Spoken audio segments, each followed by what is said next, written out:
Hello, everyone. Welcome to today's webinar. I'm Linda Wang, Senior Editor at Chemical Engineering News, and I will be moderating today's event.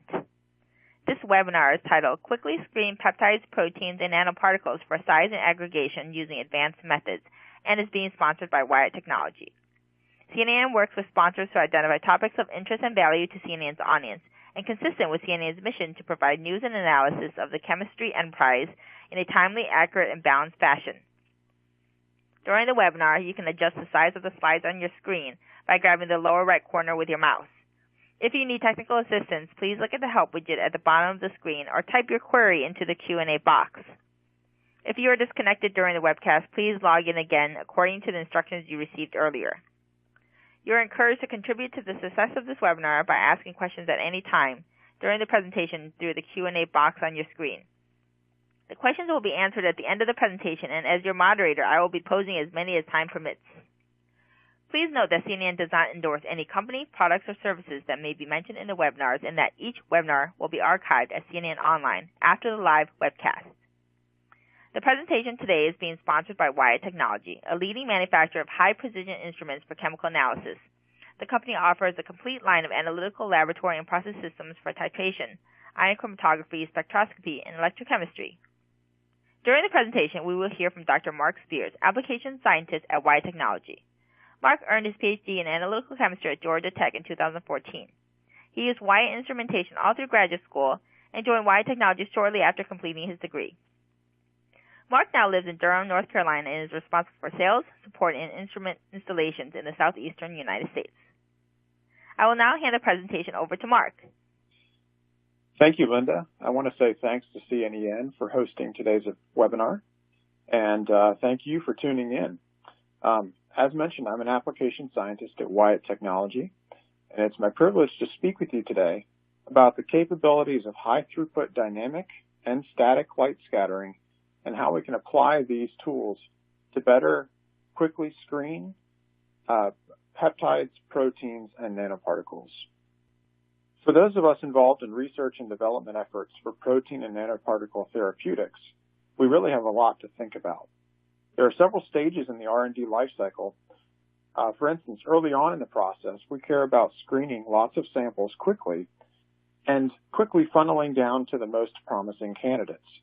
Understanding something about the stability, solubility, and tendency to aggregate can help point us in the right direction at this stage. As we continue in the process, we want to make sure those promising candidates are robust, so we must understand stability, oligomerization, and possibly something about the interactions taking place in the solution. And last, we want to deeply understand our formulations and know as much as possible about the solution behavior. And this is by no means an exhaustive list. And these steps really apply across a wide range of industries. But depending on your research focus, you might care about different sample parameters. Here I've tried to break down the major industries that would care about having these kinds of analytical tools at their disposal. I'm sure many of you listening today could add to this list and teach me about the specific research needs in your area. I want to walk through several of these research areas today and give examples about how high-throughput light scattering instrumentation can answer these questions. And I'm going to try and focus on several areas. The ones in bold will be my focus today, and obviously I can't focus on every single area that is possible, but I'm going to try and give examples of sort of the major things that we care about, such as stability, formulation, buffer screening, and things like that. And almost all the data that I'll be discussing today has been collected using the Wyatt Plate Reader instrument. It's really an exciting time at our company because we just introduced the Wyatt Plate Reader 3, which has increased in capability over previous generations. This instrument is ideally suited for protein and nanoparticle R&D and makes measurements in high throughput fashion in well plates. One of the ideas that hopefully comes across in today's talk is that a well plate measurement format allows you to do experiments that are simply not practical or even possible in a standard cuvette-based instrument. So I don't know about you, but I find analytical instrumentation, which pushes the industry forward, to be pretty exciting. And it gets me dreaming about new ways that I can use these tools in my research. This instrument works through a combination of technologies: dynamic light scattering, static light scattering, and well imaging. Dynamic light scattering allows us to measure size and polydispersity, in some cases measuring these parameters on multiple populations in the same sample without any separation. DLS is also perfect for monitoring particle unfolding, aggregation, or even degradation, and is very sensitive to aggregation. Using static light scattering, we can measure a sample's molecular weight, which allows us to differentiate a simple unfolding process from an aggregation process. And we can also do well imaging if we have good measurement conditions. And we can determine if something else in the well is interfering with our measurement, like a bubble, precipitation, or some other contamination. Some of our customers even use this camera feature to monitor crystal formation inside of the well. And one of the plate reader's key features is that it allows you to get all of this data within a single run simultaneously. I'll briefly describe how each of these techniques works. So if you're unfamiliar with them, you'll have at least enough background to understand the data in today's talk. First, dynamic light scattering works by monitoring very fast fluctuations in light that is scattering off of particles in the solution. The particles are randomly diffusing around due to Brownian motion, and the relative positions of the particles causes constructive and destructive interference, leading to very fast fluctuations in intensity. We're able to mathematically model and fit these fluctuations and come up with a diffusion coefficient, which is the d sub t term that you see in this equation. Once we know d sub t, we can plug in all the other known quantities: Boltzmann's constant, temperature, viscosity, and we calculate the particle size, or hydrodynamic radius. Now, throughout the talk, you may see the term hydrodynamic radius, or just radius. So this is the quantity to which I'm referring. Static light scattering is similar, but it has some crucial differences. First, we average the scattered light intensity over time, and we simply plug this intensity into our equation. Here, the capital R, or Rayleigh ratio, is equivalent to light intensity. K is an optical parameter, C is the concentration of the sample, and A2 is a second virial coefficient. This equation can get pretty complex, but essentially it simplifies to what you see here, and we come up with molecular weight, as you see in the numerator. Well imaging is just done by a CCD camera, and I just put a few more examples here of what you can detect with this camera. And I want to revisit this idea of making measurements in a plate for a second. The plate reader uses industry standard 96, 384, and 1536 well plates. It does not require any kind of proprietary sample holders. That's really great news, not only because of cost savings, but it allows the plate reader to integrate into the whole well plate ecosystem of your laboratory. For example, if you have a UV plate reader or fluorescence plate reader, or even robotics already installed, the plate reader can integrate with those other types of technologies. The figure shows a couple of the plate examples that we've tested, but there's a huge list of plates that are compatible. And there are actually some nice benefits to measuring in a plate.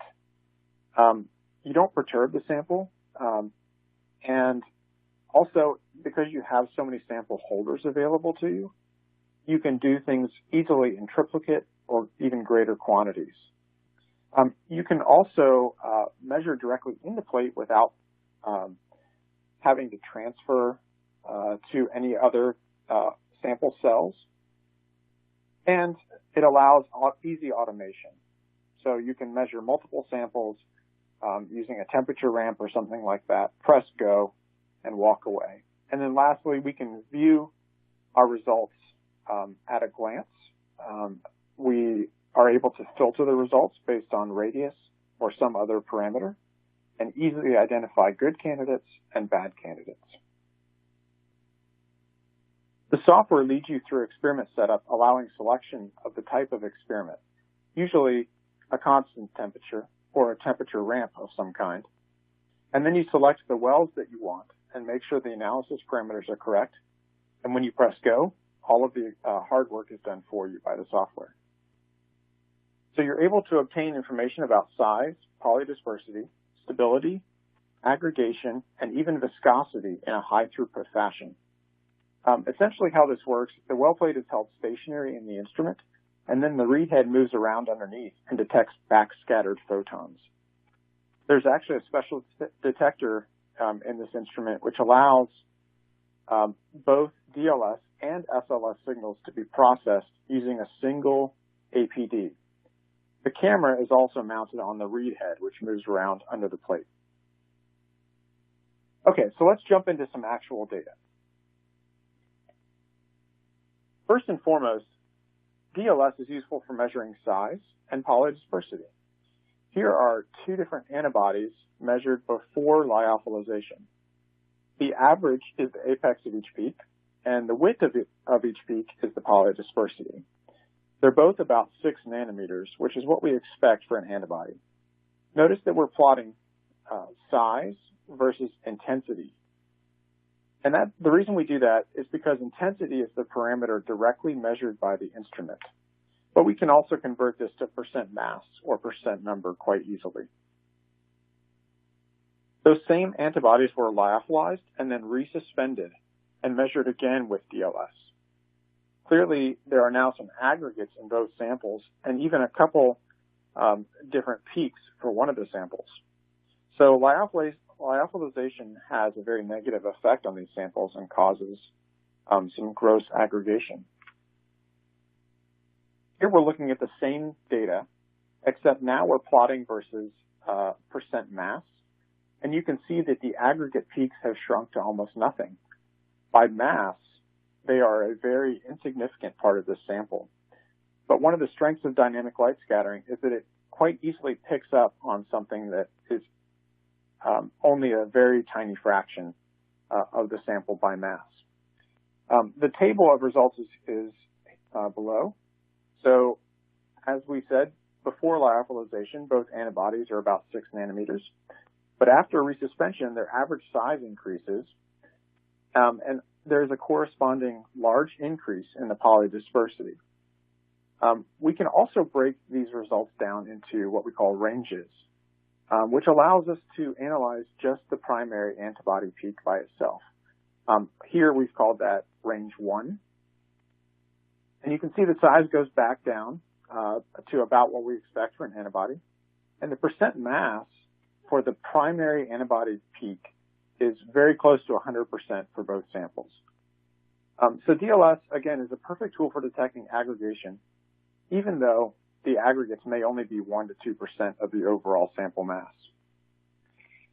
And we can screen for aggregates on a large scale. Here I've showed a 384 well plate, which has been screened for size and distribution. These 384 wells represent 5 candidate molecules at 5 different pHs, 5 different ionic strengths, and 3 replicates of each condition with 9 controls. You can power through some serious amounts of data with this kind of high throughput technique. Scanning a well plate like this takes about 1.5 hours, and you can see that there's a representative histogram for the selected well. But with so much data, you really need a way to quickly visualize good candidates, bad candidates, and questionable candidates or conditions. So several times throughout my presentation, you'll see what we call a heat map, which is this colored image of a well plate, and the colors correspond to some sort of filter that has been applied to those data. Early in the discovery phase and development phase, we might want to screen lots of buffer conditions and see what works. Displayed are data that I collected recently of a protein and many different buffer conditions.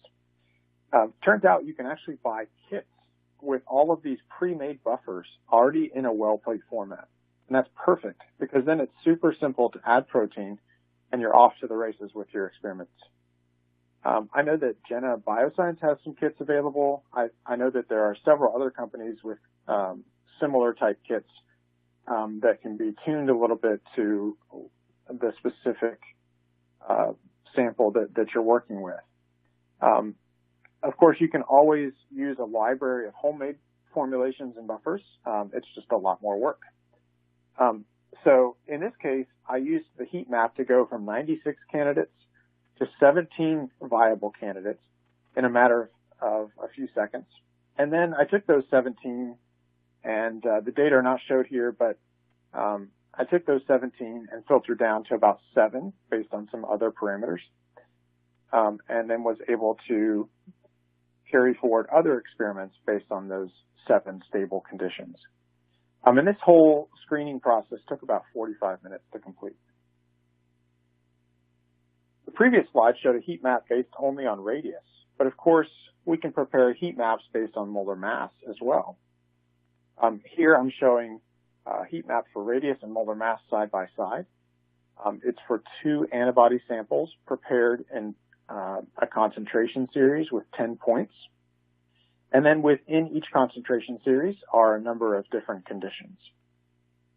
We can easily access heat maps for dynamic light scattering and static light scattering. So this hopefully gives you a good idea of the kinds of filters that we're able to apply.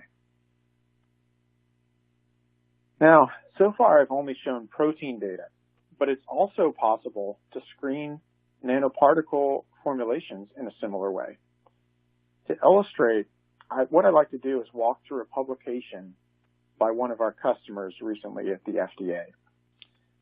In early 2017, Ashwin and his colleagues published a paper entitled Algorithm-Driven High-Throughput Screening of Colloidal Nanoparticles Under Simulated Physiological and Therapeutic Conditions.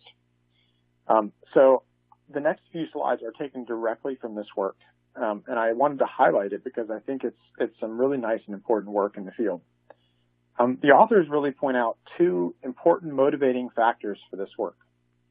First, the fate of nanoparticles under physiological conditions is actually not that well understood. If we want to keep developing nanoparticle therapies, we must understand how they behave in the body. And second, nanoparticles interact with their physiological environment through their coating. But little is known about how this coating behaves under physiological conditions. If it degrades, if it undergoes some other kind of change that affects how that nanoparticle behaves in the body. So the authors came up with a strategy. They exposed gold and silver nanoparticles to serum to simulate physiological conditions, and then did extensive high-throughput DLS analysis and came up with some really nice mathematical treatment of the large data sets. Their protocol was first to plate the particles and then use a custom algorithm built into the DLS software to collect data for an extended period of time, and by that I mean a number of days, and then finally to analyze the data in various ways and exclude outliers. Now, the particle illustrations in the gold box include the various possible forms that the particles could take in this study. And they identified 5 key characteristics crucial to understand about the system, such as media selection, temperature, and so on. I put an image here of the custom algorithm that was used in this work. That's on the left side, and I doubt you can even read it because of its size. And I didn't actually intend for you to really read or care about the details. Basically, I wanted to show that you can create all sorts of custom experiments in the software. So the experimental possibilities for high throughput analysis are virtually endless. The heat maps on the right side, the heat map on the right side shows size results for various nanoparticles and their possible aggregation associated with the serum. The results are fairly mixed, but it seems to be that the smallest and largest nanoparticles tend to be the most stable. And this experiment was done over the course of about 5 days. A similar heat map shows thermal cycling for 3 days. which mimics the photothermal treatment in the body. As many of you know, gold and silver nanoparticles can be used for photothermal treatment. So there might be continuous cycles of heating and cooling. So that's exactly what was modeled in this case. The temperature was cycled from warm back to body temperature. And I think a similar approach could be used for accelerated stability testing of various biologics. The authors in this study saw more variability in the thermal cycling results versus the results in the previous slide, probably due to some changes in the particle coating. The overall results indicate that most nanoparticles do associate with the serum proteins, but in the case where the particles were pre-coated with a PEG layer, the PEG was very effective at shielding these particles from any interactions with the environment. So I think it's a nice paper. It shows how we can not only screen through a lot of nanoparticle formulations, but also how that can be applied to simulated biological conditions. In the nanoparticle space, we also have something to contribute at the manufacturing stage. Here we again see a heat map of a 384 well plate. Drug solids were milled to produce nanoparticles, and you can see that the milling time was studied in 30-minute increments. You can see that on the right side of this well plate image. Each time point contains several conditions. And a few things were varied, such as different surfactants and the concentration of that surfactant.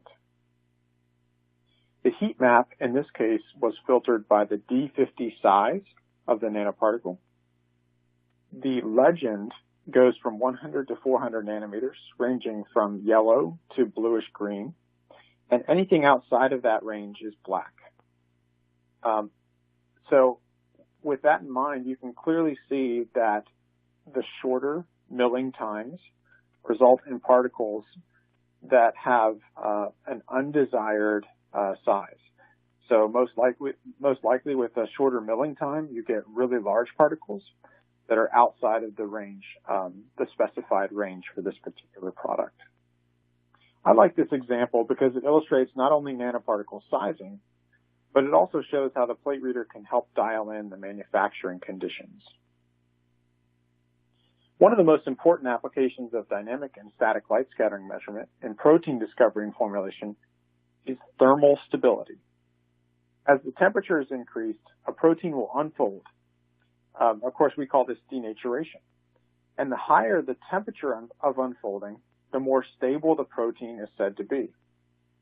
And lots of things can affect this denaturation temperature, as we shall see.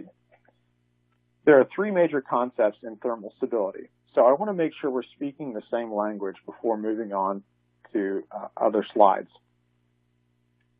Tm is called the melting temperature, and it's the midpoint of the transition curve.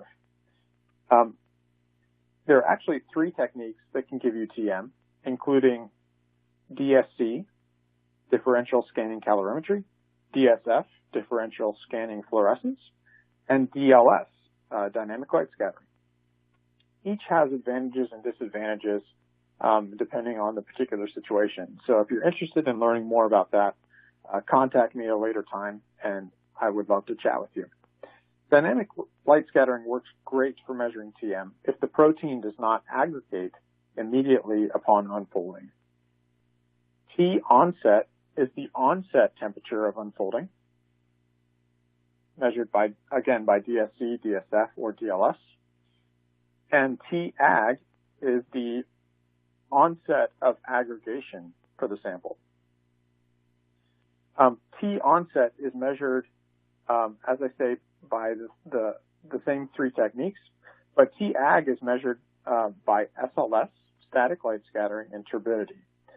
So, of course, now the plate reader with static light scattering measurement built in is able to measure both T-ag and T-onset in a single run. So the graphs on the right really help illustrate these concepts. So you can see that Tm is the midpoint of the transition curve in the upper graph, and then T onset and T ag are the point at which the curve begins to trend upward in the lower graph. For the melting temperature, it's usually characterized by a constant molar mass reading while the size changes as temperature is increased. So, in other words, the static light scattering signal is basically constant, so there's no aggregation occurring. So any size changes that we measure are due only to the unfolding or conformational changes taking place in the molecule. Lysozyme is actually a really nice example of this. It's super stable with no molar mass change at least up to 85 degrees Celsius. But you can see a clear size change from about 2 nanometers up to maybe 2.6 nanometers. So clearly, lysozyme is just unfolding over this temperature range. It's not actually aggregating or becoming unstable. So why is it so important to know the melting temperature? Well, not only is it related to the stability of your formulation, but of course it's related to function. So a protein, generally speaking, will lose its function as it denatures and lose its activity. So you need to know at which point this loss of activity is going to happen. Now, I found it interesting in preparing the talk that there are actually a few papers out there where various groups have tried to predict the melting temperature based only on a protein's amino acid sequence. From what I can gather, there's been really limited success with this approach. And it's also somewhat simplistic and doesn't really apply very well to the protein formulation field, because the formulation, the buffers, the pH, and so on, can greatly affect the melting temperature of your product. So we're actually going to look at an example of that. Ribonuclease A unfolds as it's heated. And you can see here a graph of size versus temperature for a number of different conditions in which ribonuclease A is prepared. And you can see that changing the solution conditions shifts the TM all the way from maybe 30 to 35 degrees up to 65 degrees. So there's a really wide temperature range for melting temperature simply based on the solution conditions. And I'm not showing the data here for simplicity, but the molar mass across this whole range for ribonuclease A was constant. So we are definitely looking at a melting temperature curve. And you can visualize nicely how the solution conditions affect TM in this graph on the right. So in this case, the primary difference is the concentration of calcium chloride in the solution. So you can see, again, that based on the concentration of calcium chloride, the TM will shift from about 35 all the way up to about 65 degrees Celsius. And it's important to note that this was 35 samples, including the replicates that were analyzed, and all of this was done in a single experiment with a plate reader format. But what about T onset and T aggregation? I've just put the definitions here again for your reference. Both are defined at the point where the curve begins to trend upward. And of course, these two parameters are often closely related. So the conventional understanding is that when a protein unfolds, it exposes hydrophobic patches, and those hydrophobic patches tend to find other hydrophobic patches, and so this leads to aggregation. Now that understanding does not apply in every single case, but generally speaking, that is what leads to aggregation. So sometimes it can be difficult to distinguish the onset of aggregation from from protein unfolding. But now that we have combined both dynamic light scattering and static light scattering in the plate reader instrument, we can measure both T onset and T ag for a protein as it's aggregating.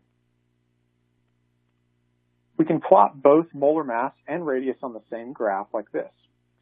So if we look at the graph on the left, we can easily compare different solution conditions. The open circles correspond to the radius on the right axis, and the filled squares correspond to molar mass on the left axis. And you can see that the curves are very shifted based on pH and salt concentrations. So hopefully this hammers home the point that we can detect differences in stability based on formulation conditions, not only from aggregation, but also from thermal stability. The graph on the right, I didn't know exactly where to put it in the talk, so I just stuck it here. But I thought it was really interesting. It turns out for some proteins, you can actually measure multiple transitions. And so the idea here is that you have multiple domains in the protein that are unfolding. And so you can see multiple responses in the dynamic light scattering signal. Now that does not always apply. I would say it's actually a minority case. But it is pretty interesting to note that you can detect multiple transitions. In addition to thermal stability, we also care very deeply about colloidal stability, and it's a crucial parameter for protein formulations. And here we're really talking about reversible protein-protein interactions that are measured at room temperature, and typically under, or they may be measured also under cold conditions, such as storage conditions in the refrigerator. And if we look at the two values that are important here, KD and A2, we know that the more repulsive the interactions, the more positive these values will be. And so the less prone the solution will be to aggregation. And why do we care about this? Well, it actually relates to long-term stability. So, for example, what is the shelf life of my product? As it sits on the shelf, is it going to aggregate? Is something going to crash out of solution? So KD and A2, these parameters of colloidal stability can help us know if my product is going to be stable long-term. Okay, so KD is the dissociation constant measured by dynamic light scattering. And it's really a measure of protein-protein interactions. It has a few other things built into this measurement, but usually it's really well correlated to A2. A2 is the second virial coefficient. If you remember back to some of the early slides, this was part of our light scattering equation for static light scattering. And it is measured directly by static light scattering, and it's a direct measure of protein-protein interactions. These two parameters are generally fairly challenging to measure, but they're very important to measure because they relate to long-term stability of the product. The plate reader allows you to measure these parameters fairly easily, actually. So to measure colloidal stability, you just prepare a concentration series and measure the dynamic light scattering and static light scattering signals across the concentration series. You plot the signal versus concentration, and the slope of each graph is KD and A2 respectively. And I've plotted that here, so hopefully you can get a picture of what's going on. And the slope of each one of these linear regressions is KD and A2. Now, KD tends to have a little bit tighter fit than A2, mostly because of the tolerances of DLS are a little bit tighter than the static light scattering signal. Really, never before have analytical labs been able to measure KD and A2 in high throughput, but now it's definitely possible. So here you can see 16 different formulations. Each one of these has a couple replicates and across a 10-point concentration series. So you can see the slopes for KD and slopes for A2, and they actually match up pretty nicely. So that's typically what we see is that there's good correlation between these two. If you don't get good correlation, that's actually meaningful as well. But generally, they match up pretty well for a given formulation. And of course, we can also relate KD and A2 to the solution conditions. So in this particular case, Roberts and colleagues related the measured KD to the ionic strength of the solution. And based on this relationship, the group was able to explain the effects of the buffer and of ions on the particular sample at various points in the curve. So for example, in the bottom left-hand corner where you see the blue and black lines trending downward in the gray box, they were able to correlate citrate binding with the KD results in that case. Okay, we're growing short on time. I have two more fairly quick topics relating to stability before we finish up. The first is a time course study. So sometimes we care how a sample ages. Maybe it's sitting at room temperature, or perhaps it's held at an elevated temperature. And we want to care, or we do care about how that sample is going to change over time. So this kind of analysis can be automated through the software by taking measurements at defined intervals.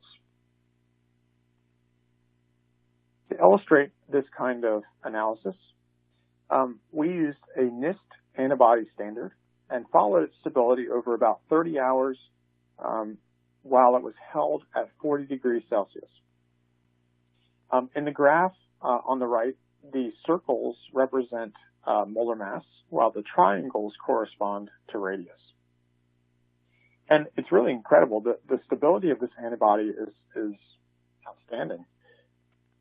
The molar masses and sizes were both essentially constant for the entire time tested.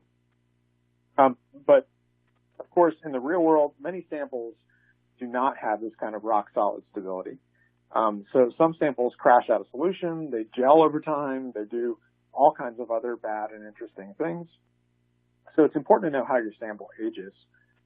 I also want to make the point here that it's important to know how your sample ages before you do any other kind of analytical work. So for example, if I prepare the sample on Monday, can I then run my analytical work on Thursday and have confidence that the sample has not changed? It's very important to know how your sample ages, not only for stability of the product, but also for your testing procedures. My last topic is one that really sort of pushes the boundaries of what an instrument like the plate reader can do. It turns out that you can study protein-protein interactions with high-throughput DLS and static light scattering. And for this section, I'm really drawing, again, on a published paper. This one was published by actually some folks at Wyatt in Santa Barbara, California. And the authors point out the importance of protein-protein interactions in biological processes.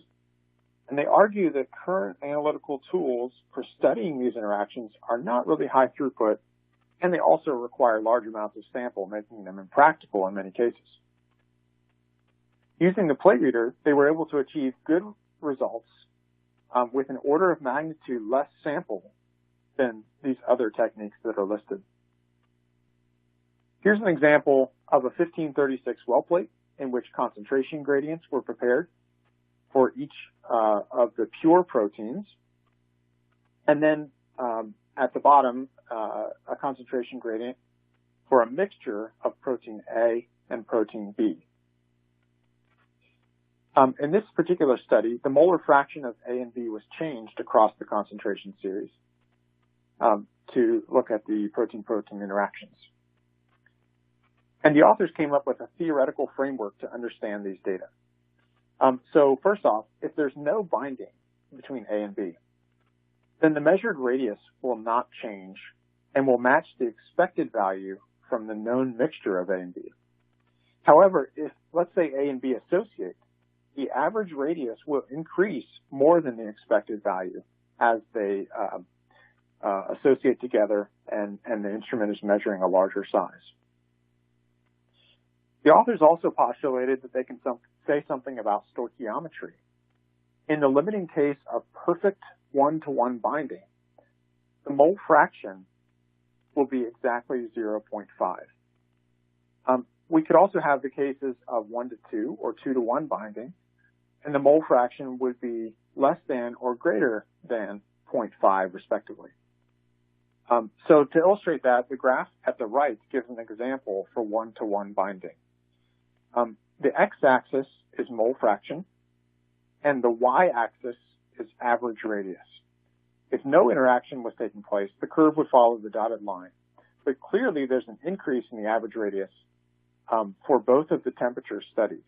So there is an association taking place between protein A, which is chymotrypsin, and protein B, which is bovine pancreatic trypsin inhibitor in this particular case. And you can see that the maximum is right about 0.5 mole fraction as predicted by the theory. On this slide, the left graph is essentially the same as what we were seeing on the previous slide, but now we're modeling a 2-to-1 binding at various temperatures. Again, there's very significant deviation from the dotted line, and in this case, the maximum is around 0.8 mole fraction, as predicted by the theory. The right graph here is very similar to the left, but instead the authors are overlaying molar mass results on top of the size change results. And you can see that they correspond very, very nicely. Now, the astute observers in the audience will know that this paper is from 2010. So at that time, the Plate Reader 3 did not exist. And the previous generations did not have static light scattering built in. So the molar mass data presented here were actually collected with a separate multi-angle light scattering instrument. And that instrument required about 1,000 times more protein than the Plate Reader. So now, perhaps we need to revisit these data and redo some of these experiments because we can get molar mass and dynamic light scattering in one shot. And last but not least, the authors were able to see small molecule inhibition of binding with these experiments. They pre-treated chymotrypsin with an irreversible inhibitor that was very small, so it did not change the radius.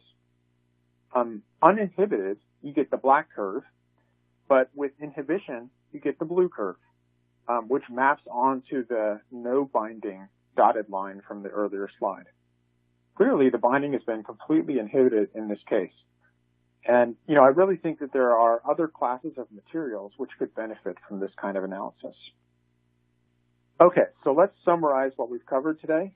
An instrument that combines dynamic light scattering and static light scattering into one measurement in high throughput fashion really opens up some new analytical doors, enabling measurements of size and distributions and aggregation, allows us to screen formulation conditions. It also allows us to assess stability indicators, and not listed here are the colloidal stability indicators as well. And we can do time course studies and even look at protein-protein interactions and binding inhibition. I'll put in a quick shameless plug here for the Plate Reader 3. I do think it's a significant step forward in the industry and has the potential to help save a lot of things in your research without compromising any kind of sensitivity or measurement quality compared to a cuvette-based DLS. I encourage you to visit our website for more information. Many training materials are freely accessible there, and you can always contact the company or myself for additional information. I'd like to thank CNEN for hosting today's event, and thank you again, the listener, for tuning in. I'd be really honored to answer questions about today's material. Thank you, Mark, for your terrific presentation. We now begin the Q&A portion of this webinar. The first question I have here is, using the Nanoparticle Plate Reader, can I quantitatively measure how much of my sample is monomer and how much has aggregated? Yes, so dynamic light scattering does allow you to pick out multiple peaks in the same sample. Now, it won't necessarily distinguish between a monomer and, say, a dimer or trimer. They're just too close in size for the instrument to pick that out.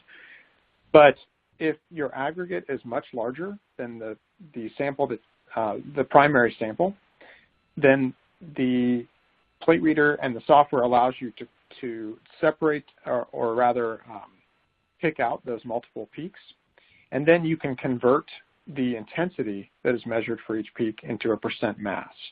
So similar to what you saw on some of the early slides where we were looking at the lyophilization results, we can determine that the aggregate peak is, maybe 1 or 2 or 3% of our overall sample.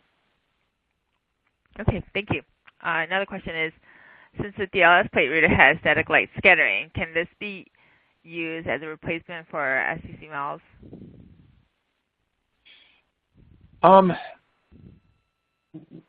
Not really. So it turns out, static light scattering in the plate reader is an intensity-weighted average of everything that's in the solution.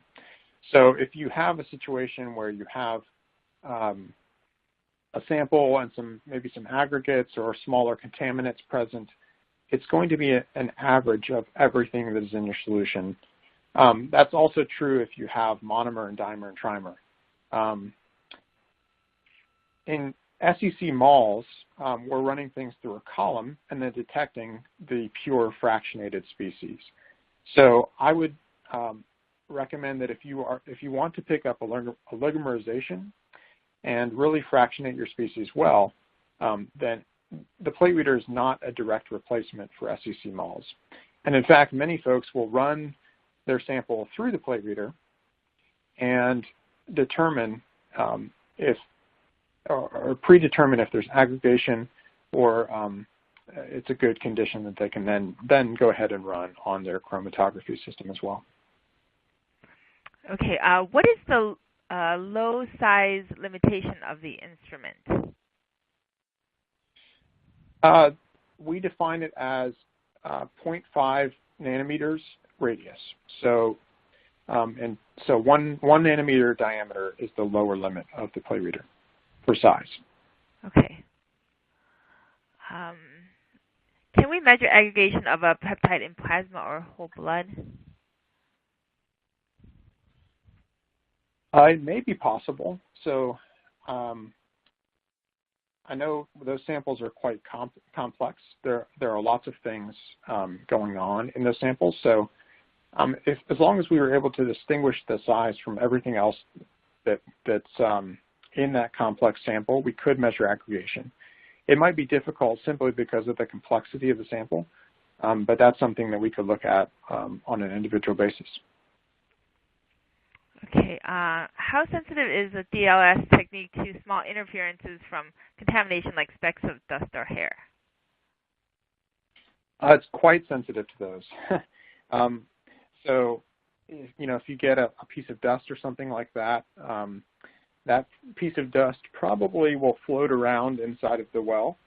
And so at various time points, you'll see it cross the plane of the laser, and you'll see quite a spike in intensity. So generally, we recommend, keeping your plates covered. Also, filtering your samples can be a nice way to eliminate some of these contaminants like dust or something else from the room. Okay, thanks. Can a plate reader too be upgraded to add SLS capability? I actually am not sure about that.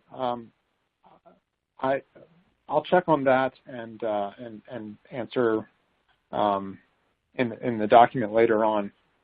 That's something I think we would need to check with with headquarters here to see if we can upgrade an instrument from a 2 to a 3. Okay. Let's see what other questions we have here.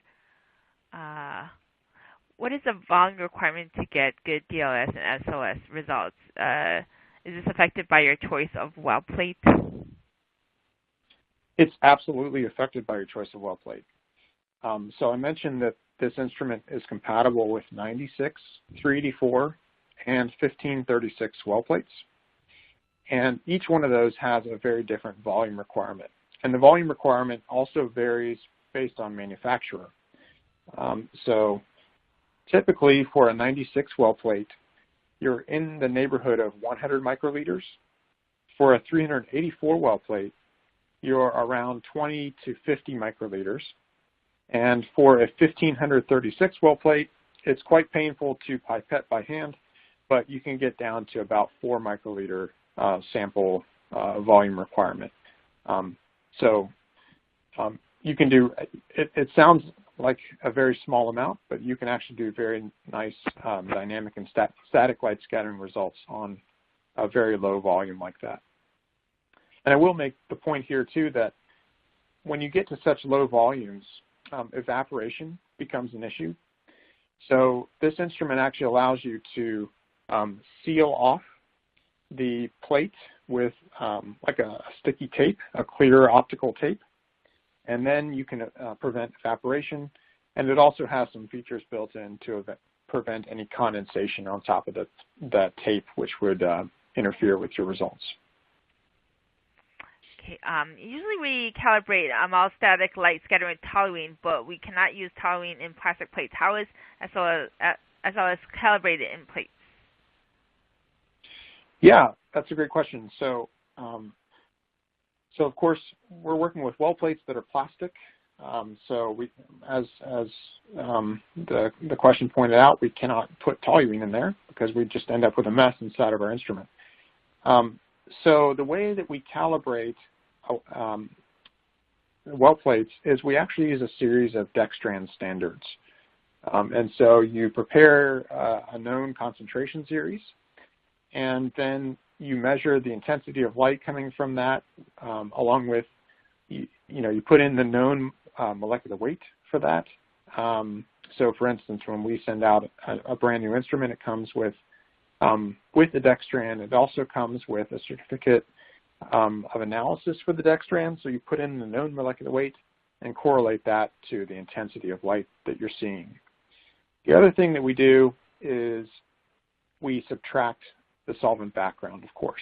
So you would also fill a well with just pure solvent and measure the offset or the background for that solvent, and then subtract that out from all subsequent measurements. Okay, thanks. Does A2 greater than 0 indicate a propensity of sample formulation to be unstable, or is it the reverse? So if A2 is greater than 0, a positive value, then actually a positive value indicates repulsive interactions in the solution. And so that would indicate a fairly stable solution condition or formulation. So when you're comparing different formulations, you want to obviously look at the sign of A2 and the sign of KD as well. But then you also want to look at the magnitude. So if you have two conditions side by side, you can compare the magnitude of A2 and KD, and then get an idea of relative stability from one formulation to another. Okay, thank you so much, Mark. I'm afraid that's all the time that we have today. Thank you, Mark, for your fascinating presentation, and thank you, participants, for being a great audience. Be sure to check CNN or CNN Online for information on the next edition of CNN webinars. Thank you, On24, for technology and production services, and thank you, Wyatt Technology, for the sponsorship that made this interactive webcast possible. For CNN webinars, I'm Linda Wang. Goodbye.